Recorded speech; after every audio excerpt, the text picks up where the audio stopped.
That's all right. We're live. We're live. You can See, feel your reach for your AC. This is yeah, the genuine writer's they, life. they see my It's massive freaking hot. pecs. They see my Yeah. massive pecs. They're not Yeah. man boobs. They're not man boobs. Not They're yet. not boobs. You need a man's ear. A Yeah. man's Oh, wait. ear. Shit. You know what? I got to put my tooth in. Hang on a second. Oh. Oh man. This is good stuff, folks. This is life. This is Vince's version of the writer life. It's got to get all ready, shut off the AC, put everything together. You know, it's the good stuff here. We're seeing the genuine article.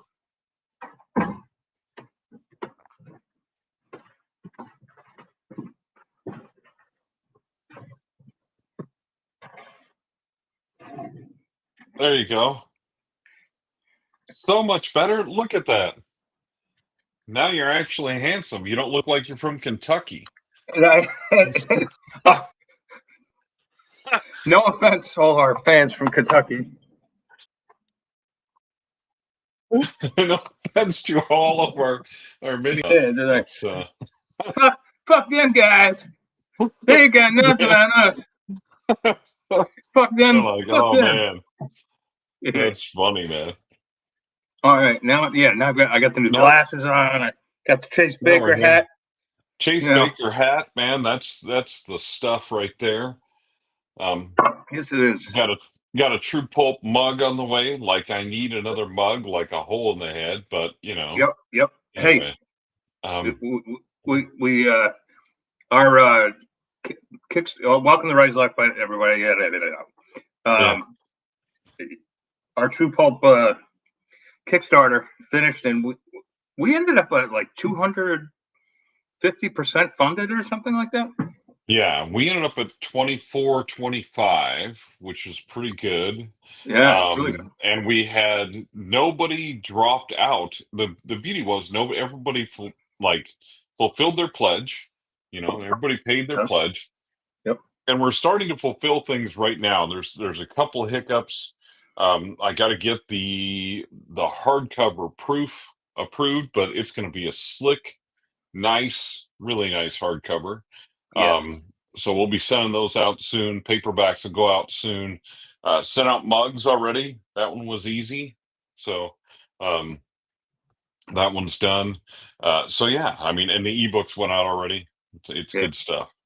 Yep. Yeah. Troy's been helping me with my Kickstarter, the Chase Baker and the Nazi Time Machine, and invaluable resource for me because I don't know crap about this stuff. And I was able to meet my initial goal, and now we're above it. And we have a stretch goal that Troy and I are both involved with. We're co-editors of Book Blasts, which is a new imprint that will be. When do we? Well, I guess it's going to be kind of launched in my Kickstarter. Kind of in your Kickstarter, and then we're launching the first one August 14th, I believe. August 14th. And then we'll have another one in September, and we'll do these every 1 to 2 months. Hopefully every month. We'll see how that goes. Yeah. And we'll basically just short fiction, couple of short fiction pieces for people on the go. We may look at some audio options. We may have some AI audio and even some human narrated audio if these things take off well enough that we can afford that. The time investment in that and stuff like that, because I can do a lot of the audio. It just takes a lot of time. So, I think this is what's interesting. This short fiction thing, it's almost like a little bit of a pulp revolution type thing, like we were talking about with True Pulp. Like people are looking for short, quick fiction that's fun, that says something that's meaningful, and that has, those human elements in it that we talk about. You can't have AI just write a bunch of short fiction for you. It's going to be garbage. Right. And that's not what people want to read. So, I think it's a really good avenue right now for making some. Well, first of all, for readers, short attention span, read this thing in one sitting. You don't have to keep a whole novel in your head. And for authors, a great way to make money and have fun too. Yeah, so. I mean, I just pictured people. I just pictured people, looking at their phone and reading on their phone on their way to work or on the way Yeah, home or during their lunch break or whatever, and in between, like looking at Instagram and all that sort of crap, and just like, wow, yeah, these stories are fun. These stories are a lot yeah. of fun, and Scrolling books instead of scrolling the internet, man. yeah, And I mean, you remember when we first started out? I mean, what was when it, 2007 when the indie revolution was kind of taking off? The first thing they told anybody to do was release a collection of short stories. So right, it showed people you could write.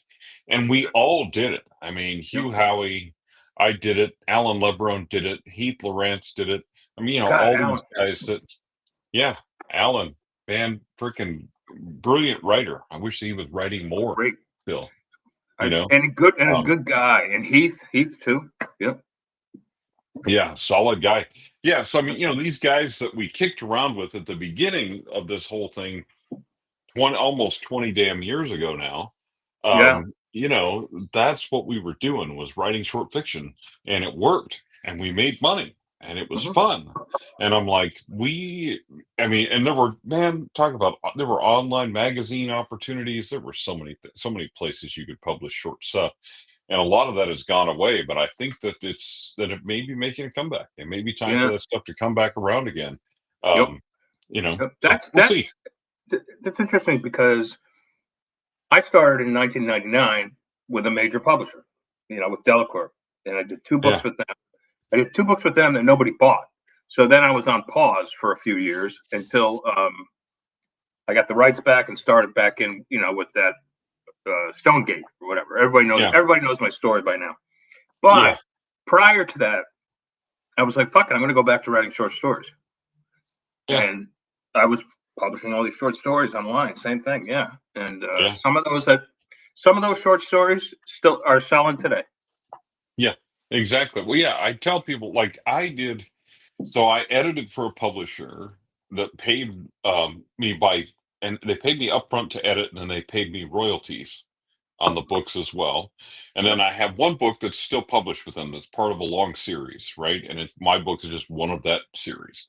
And I still get quarterly royalties from them. I mean, sometimes it's a few bucks, few cents, even whatever. Yep. But it's 20 years later. Yeah. Like, I'm still making money off something I wrote 20 years ago.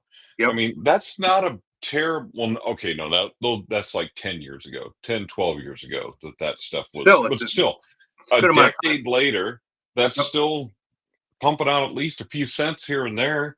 Yep. And I mean, so it's really, I mean, and it's short fiction. All of it's short fiction. It was great. It was fun stuff. Yeah. So, you know, I mean, it.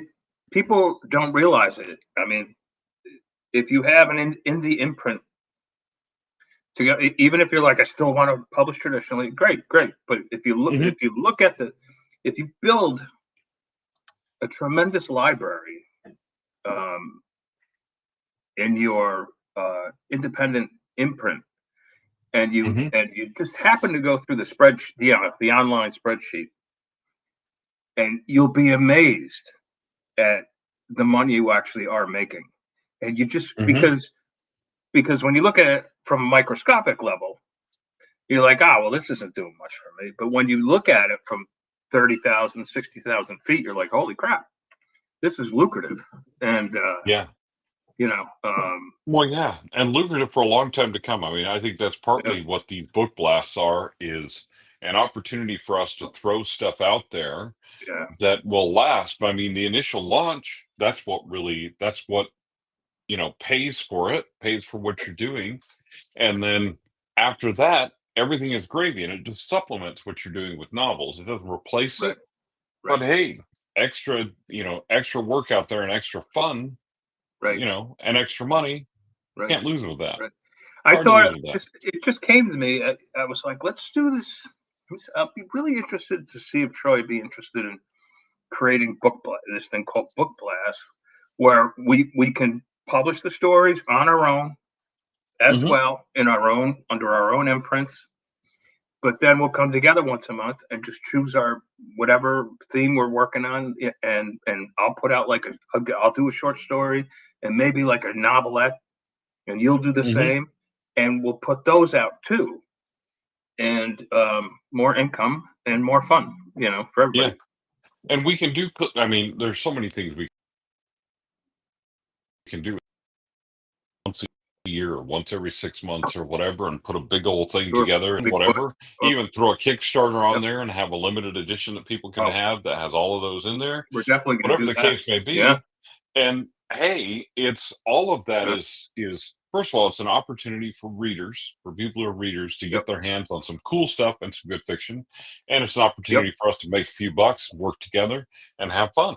Yep. I mean, I am definitely seeing a Kickstarter with a limited edition hardcover. Yeah. For Book Blast. That would be fun, especially for Exactly. Christmas time or something like that. Exactly. It's coming. It's coming, folks. It's coming. It's coming. Coming to and next year, theater near early you. next year, another true Kickstarter. We'll do true romance this time and do an anthology with a bunch of authors. Yep. It's super fun. And what's cool about it is, like, we're able to pay our authors. I figured it out yesterday, and we're going to be able to pay our authors something like $60 a piece or something like that for a relatively small Kickstarter. Yeah. I mean, if we had gone to the $5,000-$10,000 range, we would have been able to pay them even more. Yeah, But we will eventually do that. For a relatively small Kickstarter and our first one, we're able to pay each author $60, which sometimes that's what you make off an anthology in the lifetime of the publication of the thing. Because you only make a few cents per copy that sells. Right. Now, here's the thing, and this is one of the reasons why I'm glad we do these monthlies. Yeah. I'm 60. I just turned 61, and all my friends are, we're like either 6 months away from Gen X or we're Gen X, right? Which means we're old. So like I have a core group of college friends. They're like my best friends, right? And so I sent them the Kickstarter for the new one I'm doing for Nazi Time Machine. And they were kind of like, dude, what is this? Like a GoFundMe? And I'm like, no, it's not a GoFundMe. It's Kickstarter is a new bookstore. So I want you to explain to the thousands upon thousands of people who are going to be watching this in three sentences or less. What the fuck is Kickstarter? And for books, what is it? What is Kickstarter? So Kickstarter for books, it actually is another bookstore, but it's a bookstore that puts an emphasis on things that are exclusive, time sensitive, or limited edition. So there's limited numbers. So the idea is you're getting something unique that you aren't going to be able to get anywhere else, whether that's a cover, whether that's a certain edition, whatever the case may be. And basically the result of that is that, first of all, you have something physical, tangible to hang on to. Now, digital books are a part of Kickstarters and will be probably forever and for always at this point. But the things that people are willing to pay more for and go gaga for is the limited editions. Now, the other thing it's a support system for authors. If you have an author friend and you don't understand how hard the struggle is just to make money. I mean, if we were doing this for money, we would go do something else, like almost anything else, right? This is the toughest business. So it's a support for those authors. Basically, you are showing them support and helping them make a living. Even if you only buy a $10 ebook, then you're showing them, hey, I give a rip about your career and I'm happy to support you. You know. What Troy's saying is, say we have a publisher who's publishing one of our books. You're not paying us when you buy that book. You're paying the publisher first. Right. And then the publisher pays the distributor and the paper maker and the editors, because there's two teams of editors, paying the artists. And the last person, they're paying the US government. And the last person they get paid is Troy and I. And then if the payment is substantial enough, say it's even an advance, then Uncle Sam wants to get paid again. So in the end, I mean, I've had advances in the six figures, and And sometimes I would look at, I would pay my quarterlies or whatever, and I'd be like, you know what? I'm more broke than I was before Yeah. Well, because this is. suddenly, yeah, suddenly I've got. I don't mean to interrupt you. Suddenly I've got the quarterly payments. I've got the Mhm, most expensive health care I got to pay now. mhm. The wife wants a new house. you know, Yeah. Well, because whatever. you just Yeah, got a six-figure payout, right? And so yeah, people are like, they're sitting there going, "Hey, dude, help me out." And I'm like, "Dude, yeah, like, yeah, I mean, this Kickstarter, when I get a five-figure payout right. from Kickstarter, by the It's your, time I'm done, or it's well, a it's not all yours, three-figure but payout." right, right, right, right, Because you got to pay all the expenses for all the things that are involved right, with that. So right. when you look at a writer's income, a lot of times you're like 60% of it goes somewhere else, Sure, right? And doesn't go in my pocket, doesn't go in my wallet, doesn't, you know what I mean? right. So that's it's a part of what people don't understand about this whole artist thing. So I was talking to Holly's nephew, and he was Yep. asking me questions about Audible and how it works and stuff like that. And I'm like, you realize that you pay whatever, $15 for a book on Audible and I get two?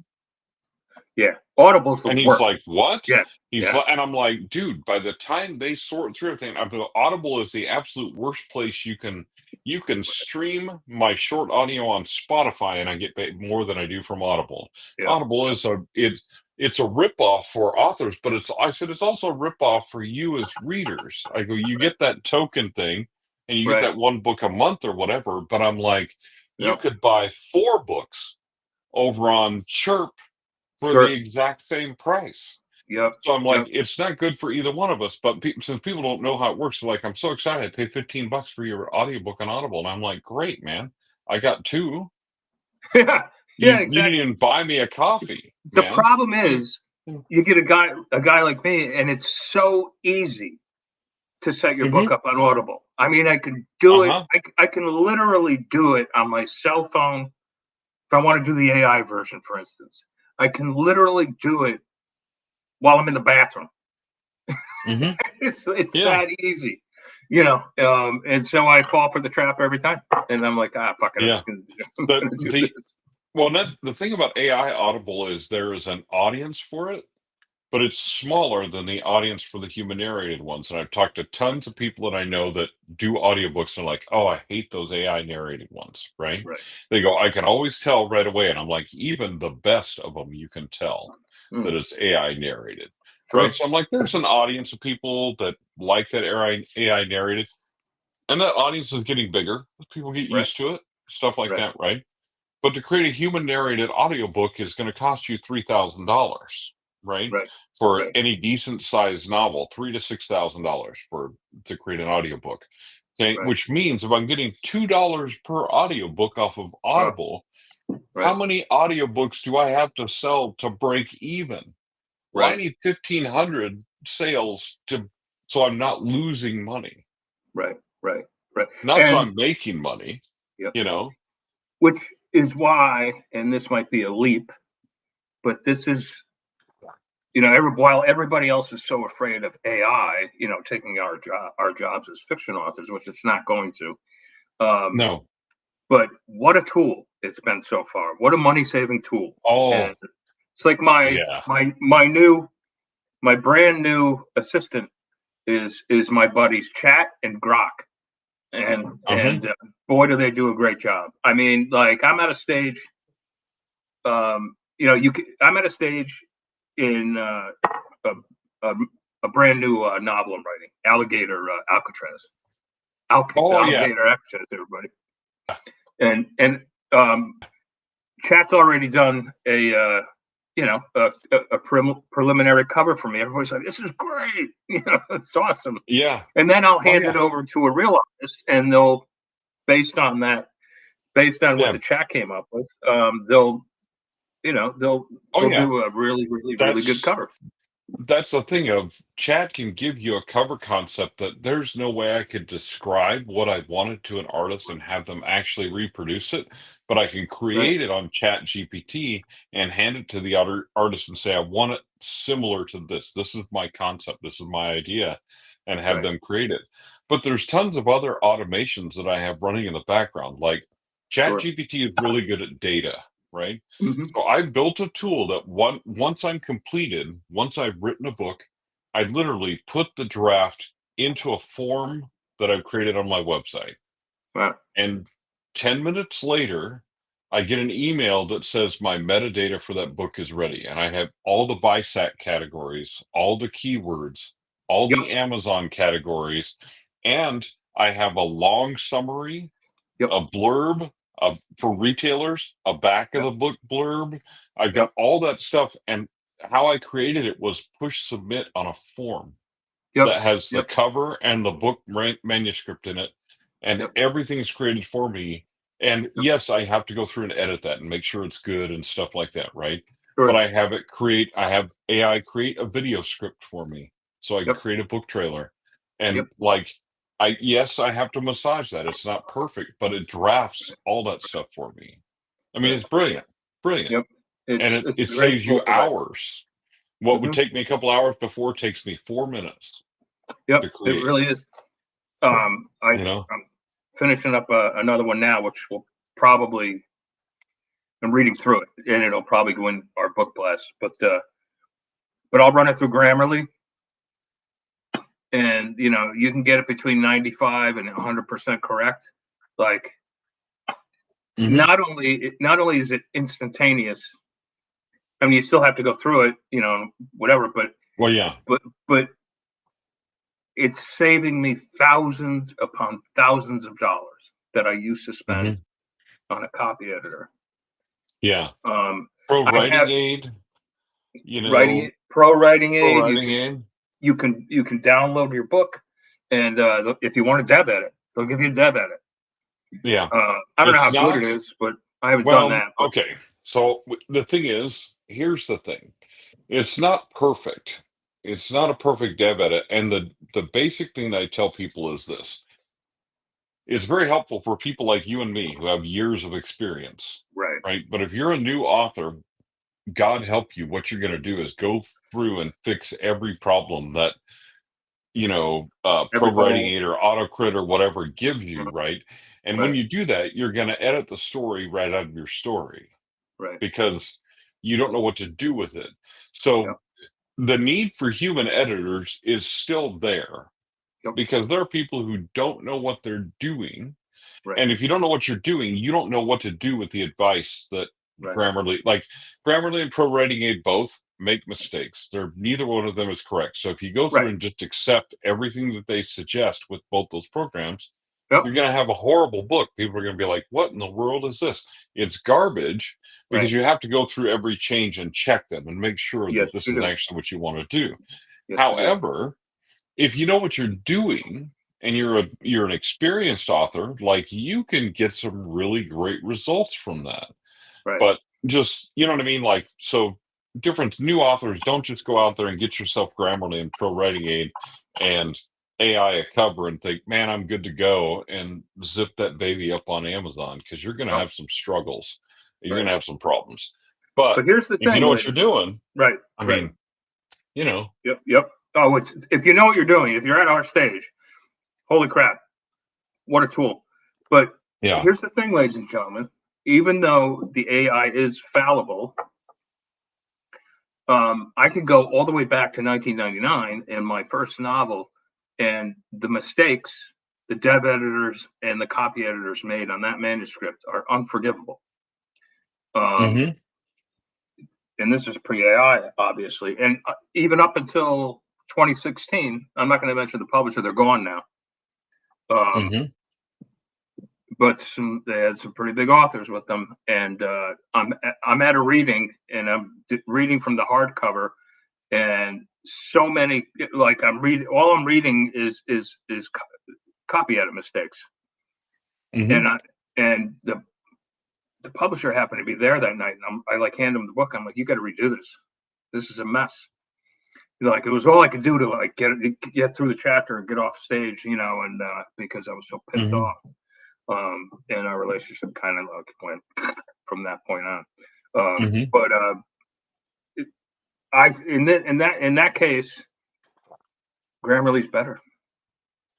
Well, yeah, I mean, and here's part of the thing is that so traditional publishers for a while now, like if you're not a big name author, who edits your book is an intern, an Yes. enthusiastic intern who is becoming an editor, Right. right?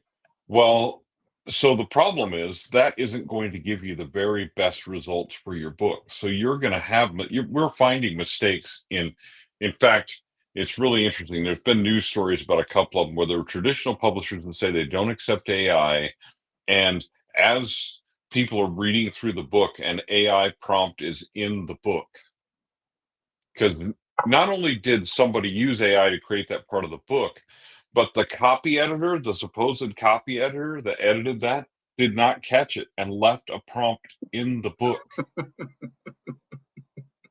No, that's Well, just stupid. because, well, but here's the thing, Lo. If you just checked it with Grammarly, that prompt is grammatically correct.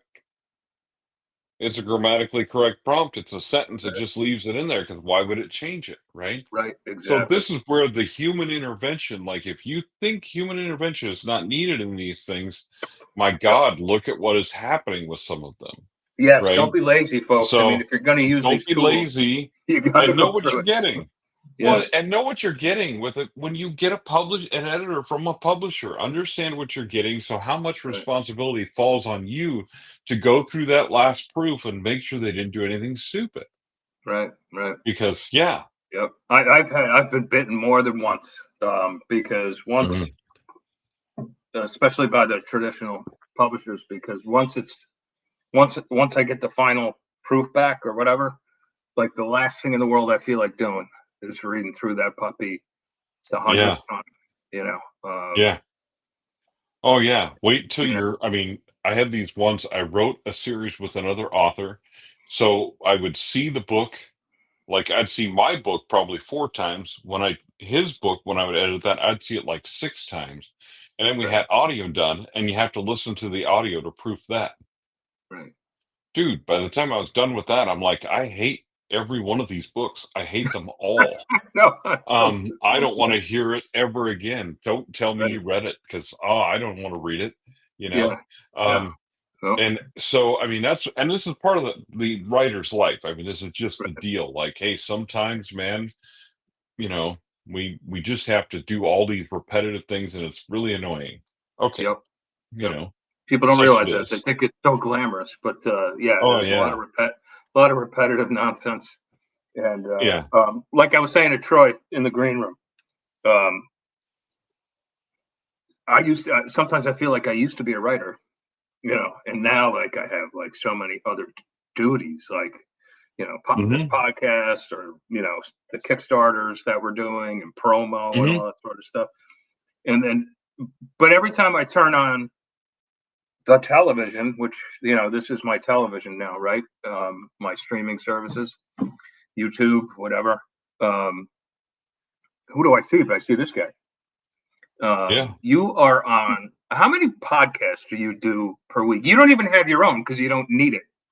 No, I used to You have do there were Stacy. sometimes when I did three, like three a week, but now I usually do one or two a week. But like this week, like Right. tomorrow night, I'm going to be on a true crime podcast again.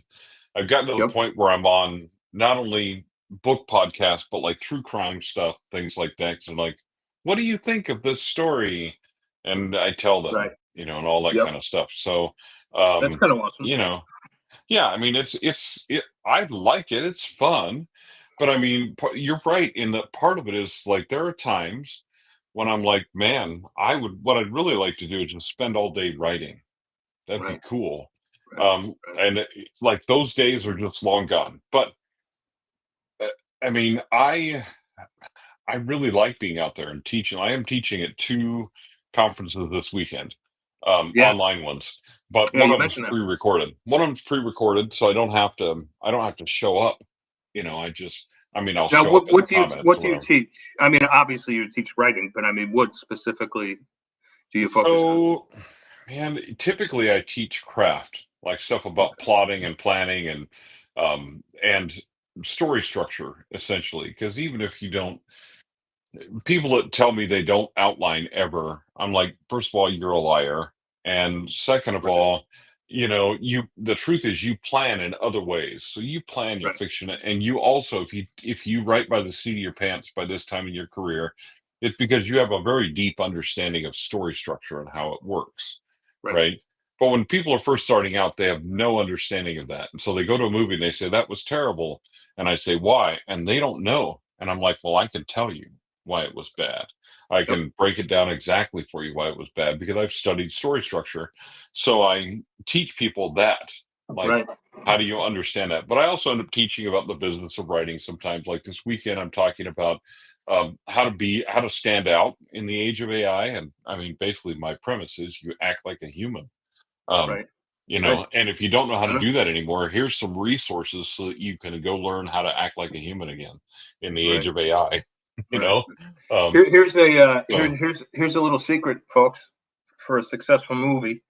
At the 60-minute mark, with there will probably be some sort of love scene or some sort of reckoning with two of the main characters.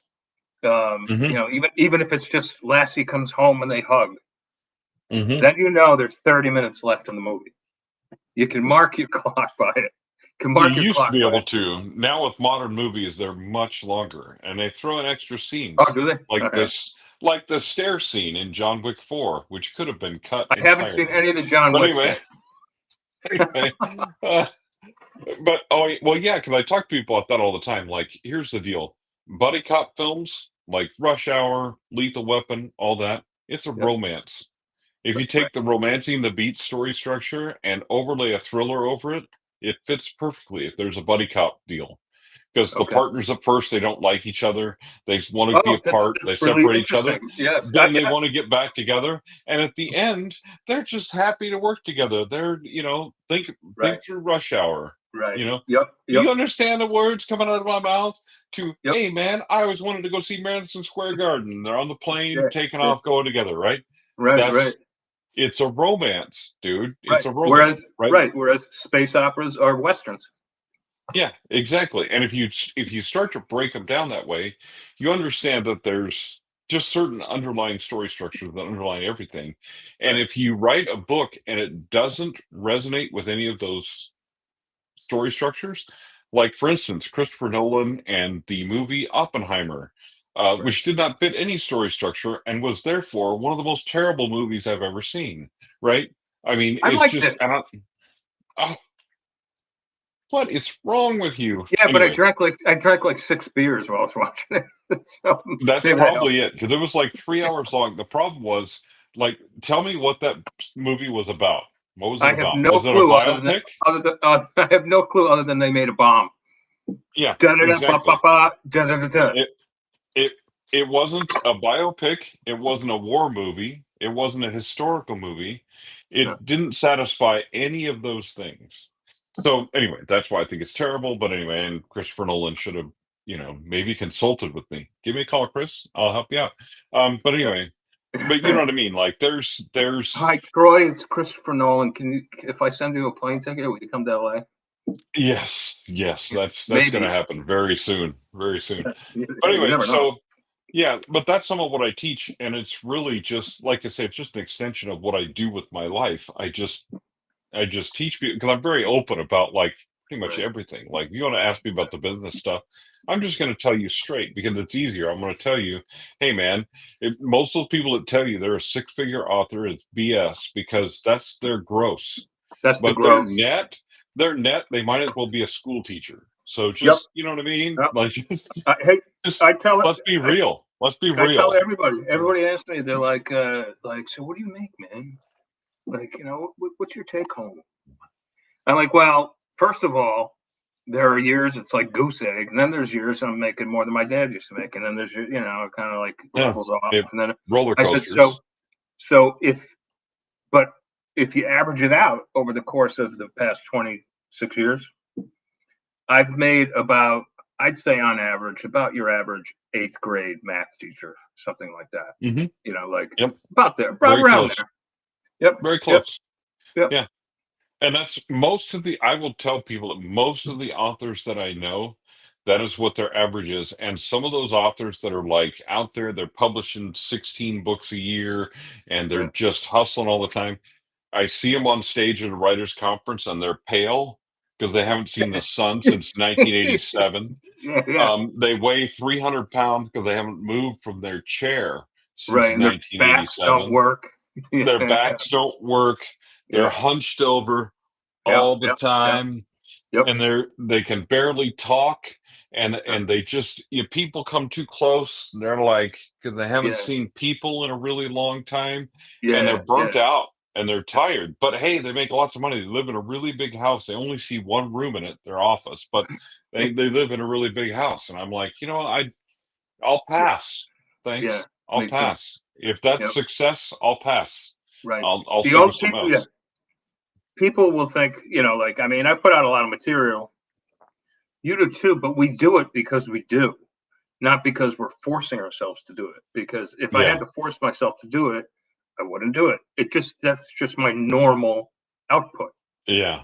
And Oh yeah. actually, this summer, I've slowed down a lot. Yeah.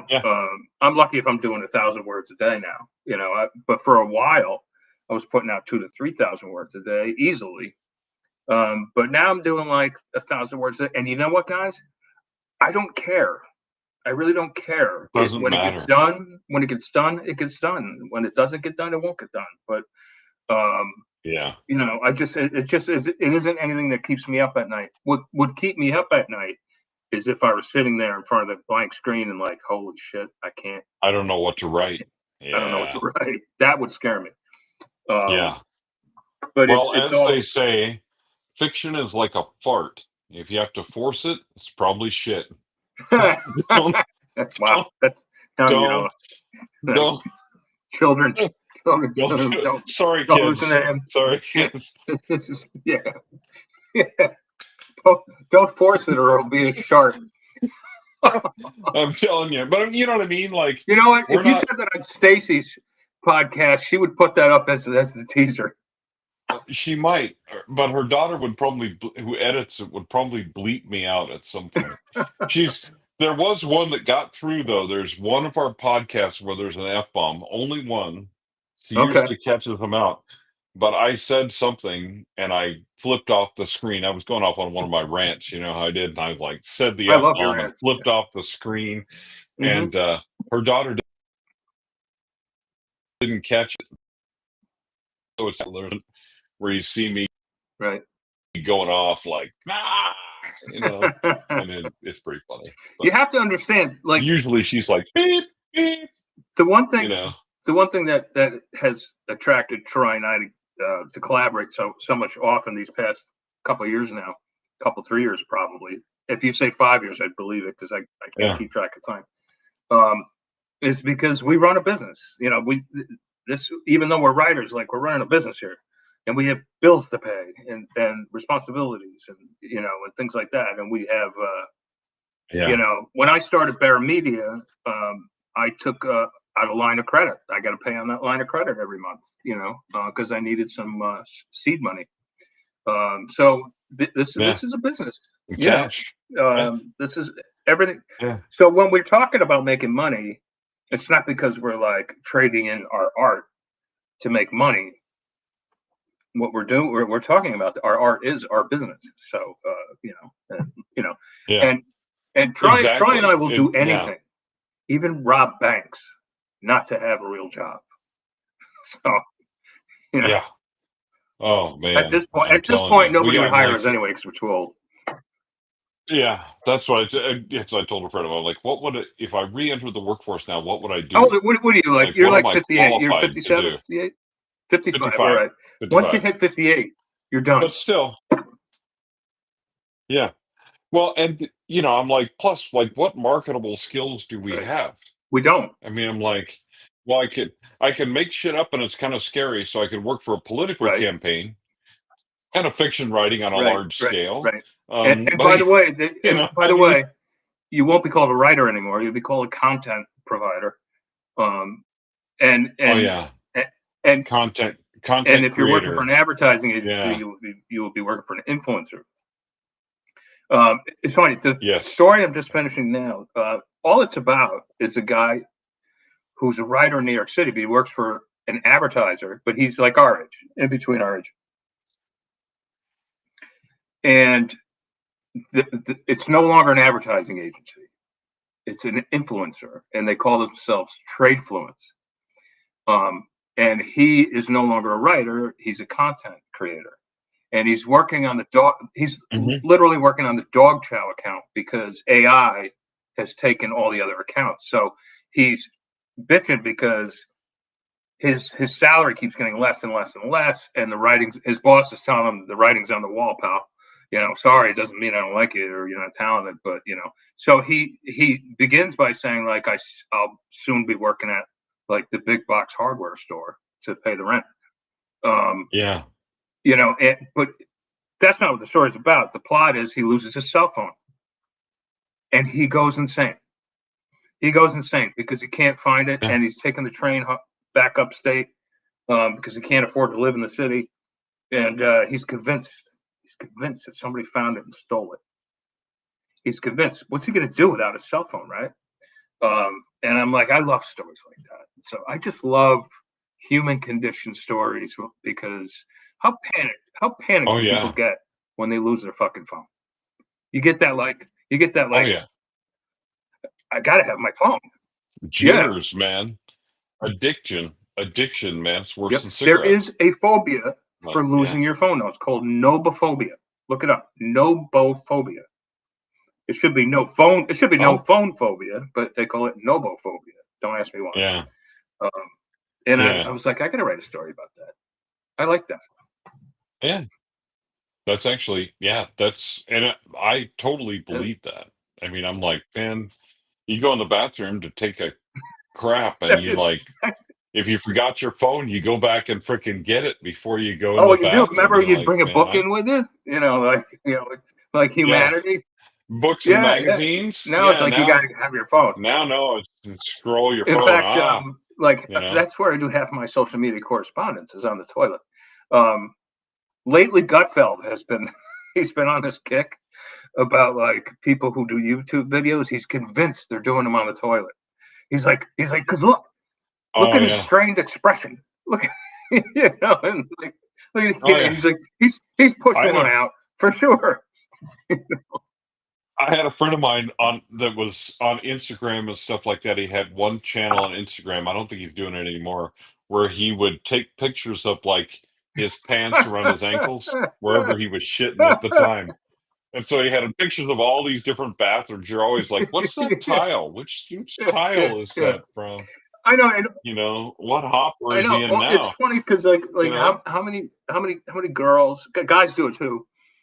We'll take that like glamour selfie, and there's a fucking toilet behind them. Like in the bathroom, in the public, and Yeah, it they're in just the kind of ruins bathroom. it for me. They're like, Yeah, "Ooh, baby," and there's like a yeah, toilet it just back there, and I'm like, and if it's a chick and the seat is up, she's either cheating or she's not a yeah, it's chick. not a chick. I Yeah, mean, yeah, yeah, yeah. When she goes, you the know, water's cold. it's, Ooh, ooh, yeah, either either she's yeah, married yeah, or or yep, she or she's a yep, dude. I uh, mean, you can yep. tell a lot by what's in Oh the boy, background oh there. boy. On You that know, note, uh, this has been an especially illuminating Writers Life podcast. oh yes, I love having yes, Joy on once a month to yes. give us the finger on the pulse. This one was all right. We talked a lot about bovine scatology in this one. So um, Yes, yes, exactly. yes. In any case, Troy, so Yes, what's we up did. next for you in terms of your writing? What story's coming next? So I'm I know you got a finishing bunch up coming. the one.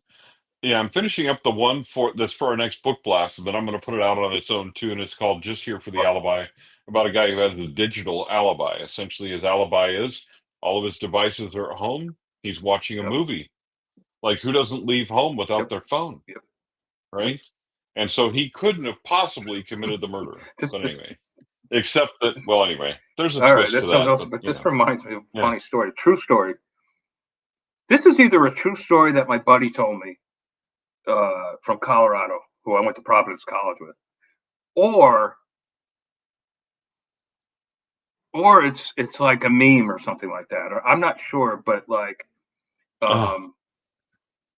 some woman, you know, her husband's out doing something. He says he's golfing or something like that, and she's home, but somehow he's in the car with his girlfriend, his illicit girlfriend, and the Bluetooth is on, and it's able to play through the, you know, whatever speaker system they have, like the Amazon speaker system, you know, and she's home and she's hearing like, "Oh yeah, baby," you know, like, "You're so hot, baby," you know, like, you know, and he's like, you know, like they hear the thigh slapping and the whole thing, you know, like, so technology could be a real beast. Oh yeah. Well, I'm sure that's the thing is if you, yeah, you had your phone hooked up. She had her phone hooked up to a speaker or whatever, and he accidentally Right, butt dialed her. That'd be right. Or hilarious. it could be the It'd be opposite, where like hilarious. she's coming through the Bluetooth in the car or something like that. She's banging like some guy or, you know, or whatever. Yeah, But you get the point. Oh my god. yeah, quite possible. All of that, quite possible. And it is funny because of how technology has changed. Like basically, like how would you get away with anything like that? I Yeah, mean, tougher and tougher to get away with you're the. you're connected all the Yeah, time. tougher and tougher to get away with stuff like that. Yeah, You know, and I exactly. guess that's a Well, good thing. and crimes too. It's I mean, it's yeah, crime. interesting. Stacey and I talked about that, but it's harder than it has been in a long Yeah, time. So yeah. yep, yep. So Unless the media lies about it, but we'll save our talk well, about media for the next show. yeah, we should talk about next time. Stacey and I talked about this a little bit. We should talk about how many crimes actually get solved in the United States because it's a pretty dismal number. It is. There's So no if actually, folks, if you want to kill somebody, and YouTube, this I am not suggesting anything like this. I am talking about this in terms of art. Okay, so don't come down to me. uh, But if someone conceivably, theoretically, hypothetically, was interested in killing someone, you have about a 60% chance of getting away with it. mhm, If you're good about it, if you thought it out, yeah. it's pretty And easy. depending on location, there's some other factors, demographics, but it's Right, really right. interesting FBI report Right. recently. And yeah, Basically, you want to get rid of the body of evidence and have nothing left over whatsoever. And two, if you can get everything down to circumstantial evidence and you can hire a really good lawyer, you'll probably get off. yep, So anyway, Troy, for sure. that was Yeah. that was an amazing podcast. Now you can go to the bathroom. All right. Thanks, man. All right. I'm All taking right. my Thanks for. phone. I'm Oh taking my yeah, phone. yeah. Mine's charging. All right. Yeah. You All right. text me from the bathroom. All right, All right. everybody. Thanks for showing up, and Troy, thank you, and I'll say ciao ciao. All right.